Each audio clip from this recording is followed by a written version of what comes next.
ഒരു കാര്യം പറയാം. ഇന്നലെ ഞാനും എൻ്റെ ഫ്രണ്ടും who is a personal trainer ഡാനിനായിട്ട് സംസാരിക്കുന്നതിൻ്റെ ഇടയ്ക്ക് പുള്ളി ഒരു ഡയറ്റിൻ്റെ കാര്യം പറഞ്ഞു. പുള്ളിയുടെ ഒരു ക്ലയൻറ്റിൻ്റെ മുന്നത്തെ ഡയറ്റ്, വേറൊരു പേഴ്സണൽ ട്രെയിനർ കൊടുത്ത ഡയറ്റ്, അതിലൊന്നുമില്ല.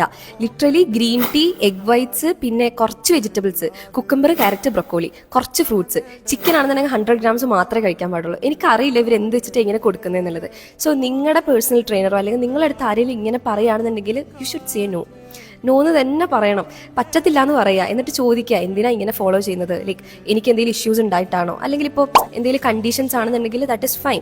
അതല്ല ജസ്റ്റ് ഫോർ വെയിറ്റ് ലോസിന് ഇത്രയും റെസ്ട്രിക്റ്റ് ആയി എടുത്തു കഴിഞ്ഞാൽ the result will be mental trauma. നിങ്ങൾക്ക് പിന്നെ ഫുഡ് ആസ്വദിക്കാൻ പറ്റത്തില്ല. ഫുഡ് കഴിച്ചു കഴിഞ്ഞാൽ ഡബിളായിട്ട് വെയിറ്റ് ഗെയിൻ ചെയ്യും എന്നുള്ള പേടി ഉണ്ടാവും. ചെയ്യും, അതൊന്നാമത്തെ കാര്യം. ആസ്വദിച്ച് കഴിക്കാനും പറ്റില്ല, ബാക്കിയുള്ളവർ കഴിക്കുന്നത് നോക്കിയിരിക്കേണ്ടി വരും. So don't go for it. Okay, നന്നായിട്ട് ആലോചിച്ചിട്ട് എടുക്കുക. പിന്നെ 1 മാസം എന്നൊന്നും വെച്ച് ലിമിറ്റ് ചെയ്യല്ലേ. You have enough time. That's it guys.